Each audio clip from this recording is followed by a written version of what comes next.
I'm Mary Berry, and in this series I'll be celebrating the very best of my everyday cooking. Day-to-day cooking needn't be mundane. Even the simplest recipes can be a joy. I want to show you easy ways to transform dishes into something really special. From my fabulous crowd pleasers. How about sorbet? I think we've got enough for everyone. To old favourites that stir fond memories. Welcome home, Mary. I'm here to stay. And my hearty, wholesome delights. Wow, look at that. In this programme, how to turn the everyday into something truly indulgent. Top-end pie, we'll call it.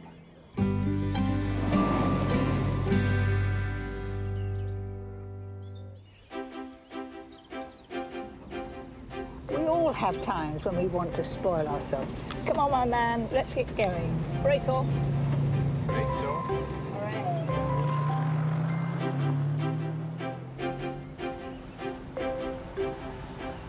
I love the food I cook, and I try to keep it deliciously healthy. But sometimes I'm in the mood to add a little bit of naughtiness to the mix. We all deserve a little indulgence from time to time. So for this programme, I'll be showing you my go-to recipes for days when salad just won't do. A pasta dish with more than a hint of indulgence, my crusty pie oozing with delight, a steak recipe that's our guilty pleasure, and a wickedly comforting dessert. But first, my delectable fish cakes with a melting surprise in the middle. This is a recipe I think you'll love and you'll come back and do again and again. It does take time, a little bit more than the normal fish cake, but gosh, it's worth it. Start off with a nice fillet of smoked haddock. Over like that, and just pinch it. Imagine it's a Cornish pasty. In that goes at 180, and it will take about 15 minutes or so. While that cooks, I'll show you what sets these apart. Now this is where these fish cakes are different, because I'm going to do a runny sauce filling in the middle. The base of this rich sauce is a roux. Remember, equal quantities of butter and flour. My top tip here is what you do with the milk. I find adding hot milk means that you get a much smoother sauce, so little by little.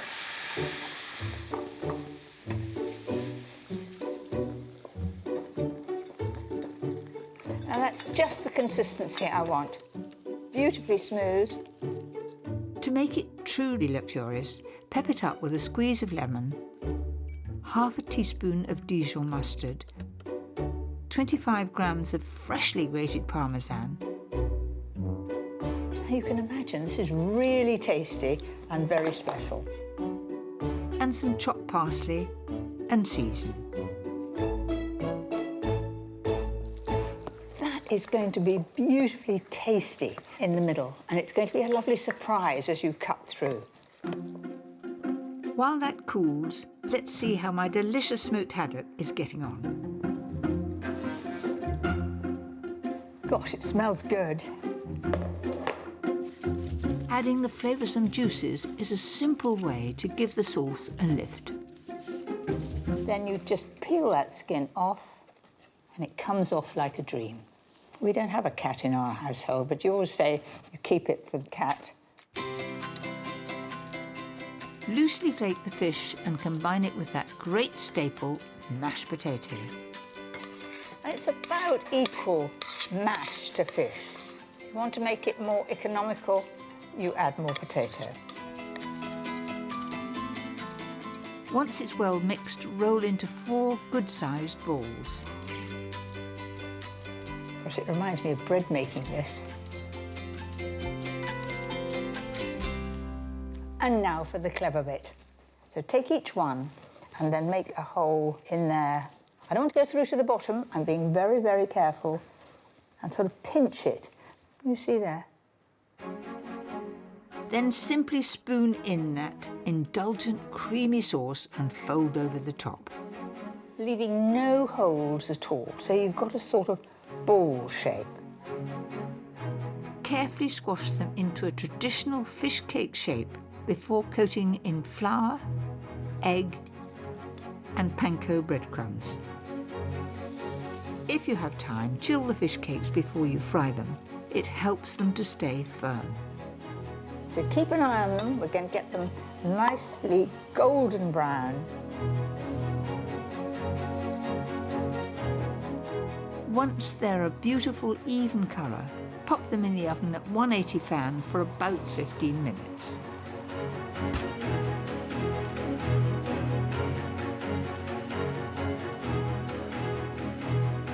And now for the moment of truth. Oh, look at that. It's got a beautiful, soft, mellow sauce in the middle. That's a far cry from the basic fish cake, perfect for an everyday supper.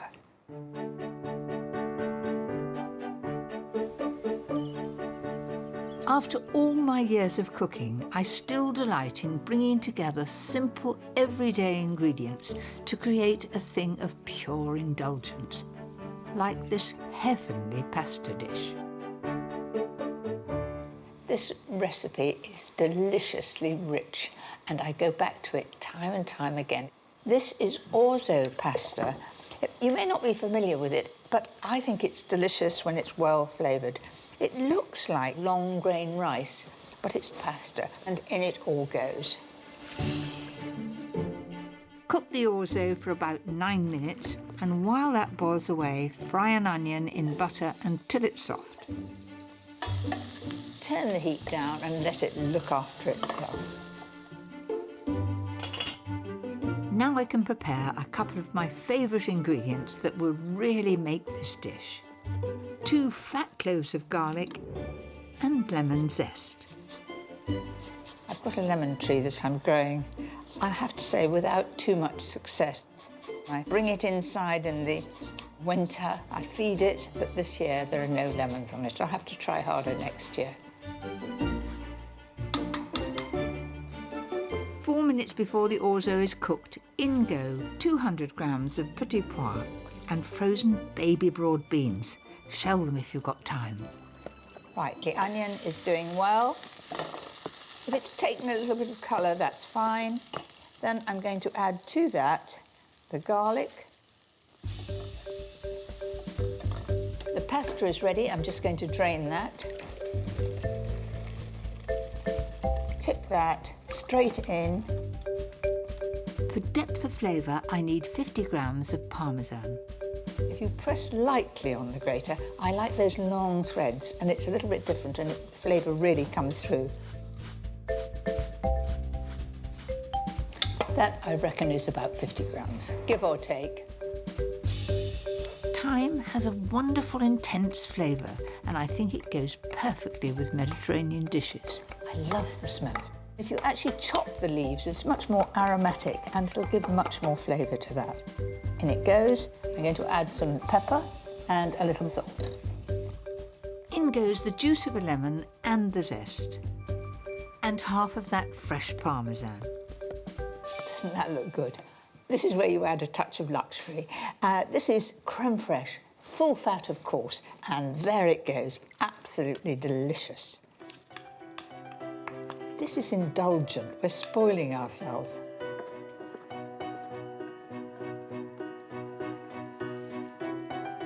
Sprinkle over the rest of the parmesan, and to give it that final richness, a handful of toasted pine nuts. Well, I, for one, can't wait to get stuck in. A great family dish, but it's a little bit naughty and nice.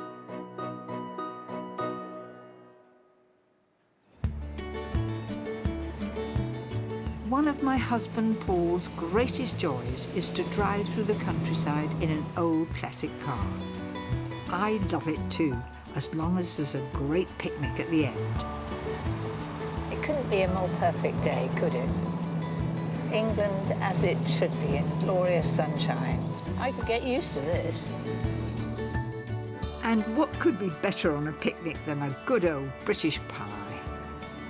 I don't indulge in them very often, but when I feel like a bit of a treat, there's nothing I love more. We've stopped in Tame in Oxfordshire to meet Tom Newitt, whose family's been making pies for over 50 years. So, Tom, what's your secret for the very best pie? Traditionally locally sourced ingredients, a good mix of gravy and meat and local flour, of which we will then make our own pastry, but also putting a good filling in and a good weight of filling. You've got every size, every flavour. Well, thank you, Mary. Yes, we also have some very unusual ones which are named after my children. For Charlotte, we did a sausage and bean pie with mash, which was her favourite as a child. Do try that. Certainly looks good. That is a very different pie, but I can understand how Charlotte loves them. I think I love it too. Good. And it's especially nice for children to have for tea. Well, I don't know about children. I'm ready to have another bite. Pies date back to Roman times, and some say as early as ancient Egypt. But there's something terribly British about these pastry-wrapped parcels. Mind you, I've never had to make them at this speed. I'm going to put that, can I just pop it there for a moment? That goes on top. Yeah. Now you start me off. Oh gosh. That's from inside. That really is getting a good seal. Oh, That's right. So how many an hour am I supposed Well, to do? we need to see you hit the 30 mark at least, Mary, really. Now this is quite difficult. A lifetime of cooking has taught me no pie will work without the perfect pastry seam. I don't think I'd be employed very long. I'll be a bit slow. I think you better go around and tidy it up. That's better. Okay. Right, and what's next? And then we go to press. There we are. Does that go in there? Okay. That's it, that comes down, pull it down, On your marks. On your marks, set, go. Pull. and then release. There we are. And it's done a good trimming job. Well, I think as you've made that one, Mary, I think you need to take that one home. Well, I think it's quite a beauty. It's very nice.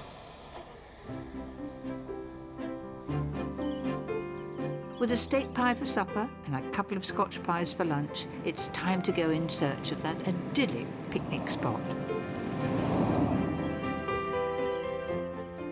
Very good idea to stop here. You ready for a pie? Absolutely cram jam full of meat. Very nice. Smells perfect. There we are. First a British. Come on, have a Well, try. that's very kind. Thank you very much. It's very nice. This is the top end of the market. Top end pie, we'll call it. When it comes to a pie, we all have our own favourite. Mine uses simple ingredients with spectacular results.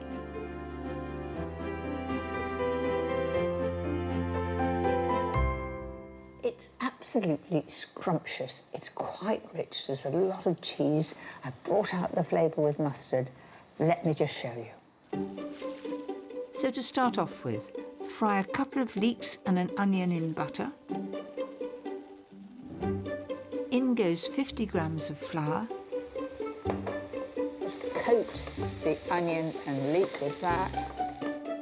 And 600 ml of hot milk.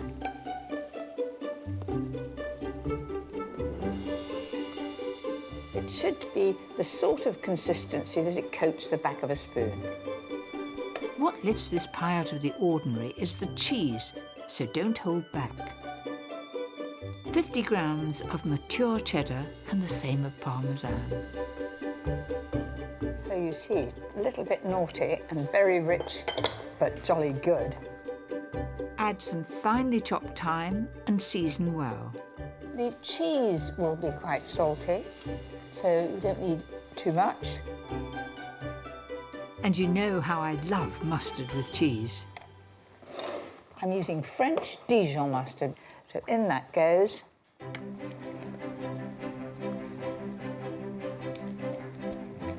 Doesn't that look good? All that's needed now is the potato. I I've cubed and cooked about 450 grams. Now that's got to go stone cold before I put the pastry on it, but it's very important at this stage to actually taste it, because once the lid of the pastry's on, you can't alter it. Oh, it's scrumptious. I'm going to make my own pastry for the pie. It's a quick, flaky pastry. I'm going to show you how to make perfect flaky pastry every time. The trick is to make sure the fat is as cold as it can be. So to 350 grams of flour, grate in 125 grams of cold lard. And because it's so cold, it isn't getting all over me, and it makes good pastry. And then exactly the same with very cold butter. Grating the fat helps to ensure a really good result. And I'll need about 150 ml of cold water.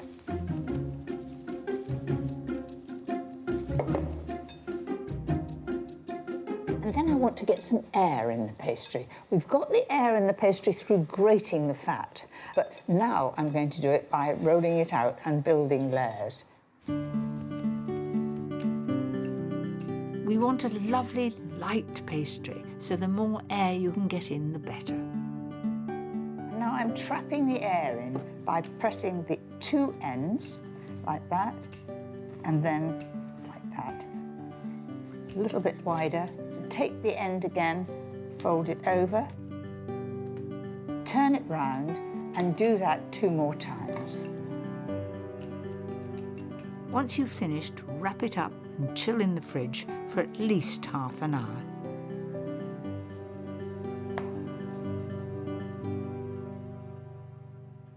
Now we're bringing it all together and we're on the final stretch, so. I've got one last trick to really make the perfect crust. I'm going to put a strip of pastry around the edge so it looks well risen. Then I'm going to put in the middle this blackbird. I always used to use a handleless cup because that's what my mother did. It was a viewer who actually sent me one of these because she felt sorry for me, so I've used it ever since, just to support the pastry and make it just that little bit higher than the filling. With the lid on, all that remains are my finishing touches.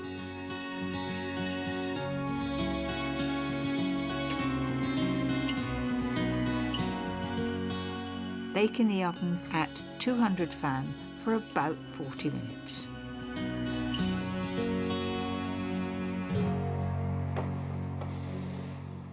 I'm really chuffed with it. Let's have a go. Oh, doesn't that look tempting? Whoops. I like to serve it with a few beans. And yes, they've got a little bit of butter on top too. There we are. The smell is wonderful. I can't wait to try.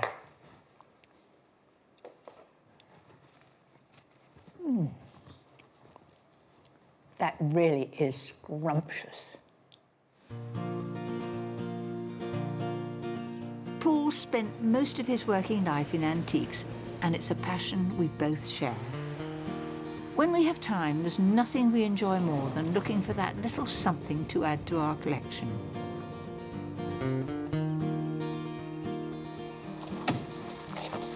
Lots of treasures here, I hope. Oh, looking round, Paul, this is meat and drink to me. You've got a pair of these, don't you love them? Yes. Big and bold.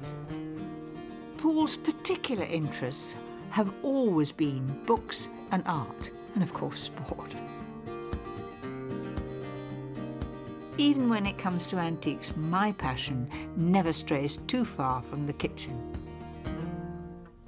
Oh, there's some nice glass here. Look at these dear little cups. I think they were called custard cups. You know, for something like Caledonian cream or posset. Doesn't hold very much, does it? Well, that's a good thing when it's very, very rich and creamy. Yeah. We'll be up these stairs. And a good fish kettle here. £495. Do you know, I think this would be really useful at the right price too.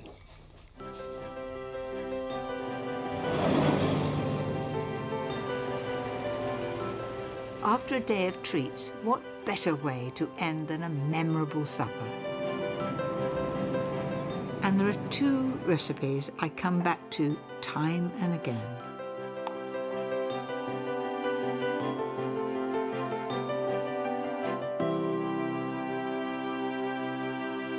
On Saturday night, when it's just Paul and me, I like to do something special. I've got fillet steak here. Now this is beautifully marbled. That means that it's going to be full of flavour. A good tip is to flatten the steak first. It looks like you've got a bigger steak on the plate for a start, and I find it easier to get the middle just right. I know that 2 minutes each side is just about right to be pink in the middle. I find it best to butter the steak rather than putting it into the pan, which means that all the butter runs down the ridges and burns. This is my secret for a perfect result, but make sure the pan is searing hot. So expect quite a bit of sizzling when I put it in.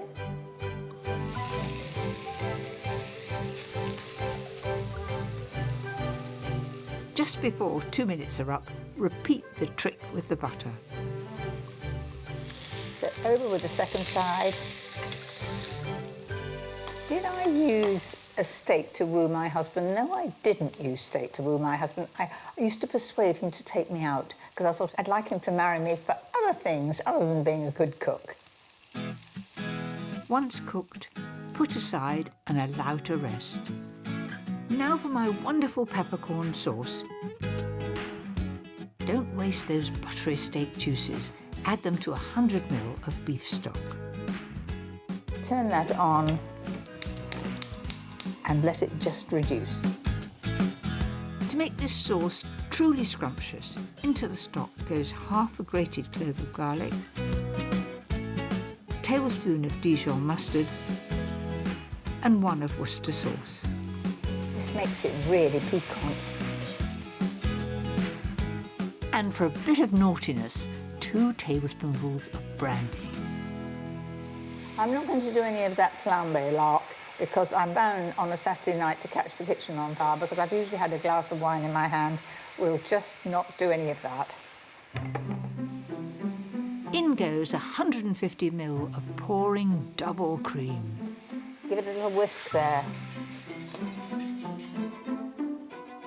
And finally, half a teaspoon of crushed peppercorns. Of all the sauces to serve with steak, peppercorn is my absolute favourite. I could have that with any grilled meat. Chops, steaks. I even put it on sausages, it's so good.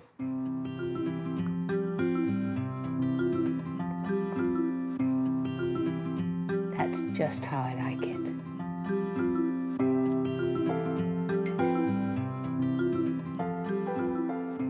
And there you have it, my fillet steak with peppercorn sauce. Absolutely perfect for a Saturday night. And what better way to finish off a special evening? This may be decadent, but it's blissfully easy to bake. I like any excuse to make a pudding, and the more indulgent the better. My sticky toffee pudding is very dark. It is because I put quite a bit of this wonderful black treacle. You know, we often only use it for Christmas cake, don't we? But it's in this pudding, it just makes it. So down to business. Take a bowl and put everything in all at once. First, in goes 100 grams of softened butter. Make sure you do use butter. Don't attempt to use anything low-fat. What's the point when you're having a very rich pudding? 175 grams of light muscovado sugar. Couple of eggs.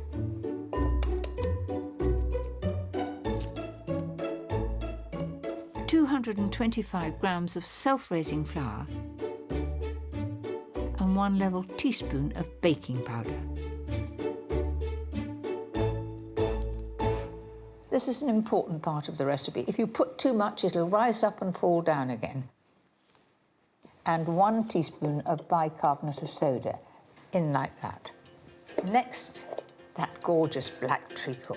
Isn't it a wonderful shine on it? You need 275 ml of milk, but start off with a good splash. If you haven't got a mixer, you'll have to cream the butter and sugar to start with and then add all the other ingredients.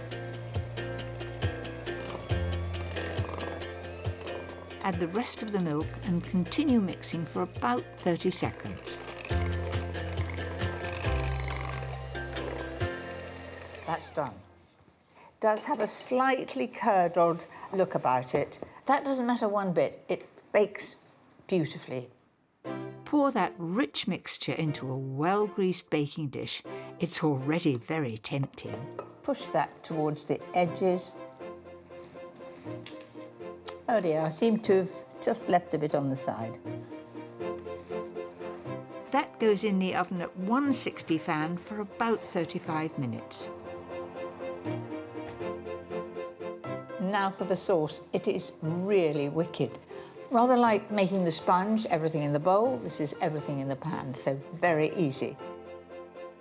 First, in goes 100 grams of butter, followed by 125 grams of light muscovado sugar. Then black treacle, yes, more black treacle, more indulgence. I've measured a tablespoon here. Then add a teaspoon of vanilla extract. And then, as we are being very extravagant, how about 300 ml of double cream? Turn on the heat and don't leave it, stay by it and stir.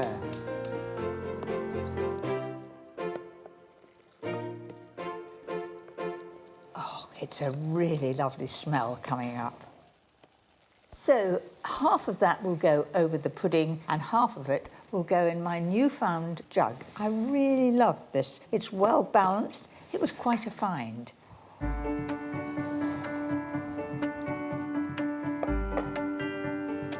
Well, it doesn't get better than that. Cover the pudding with a thin layer of my heavenly sauce.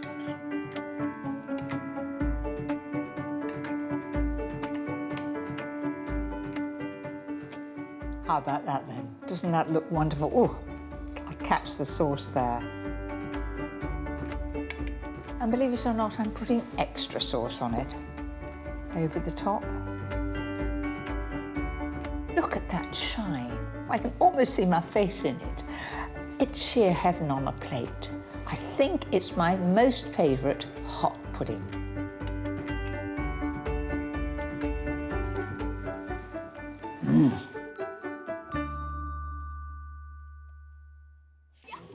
Next time, You don't have to get that wet.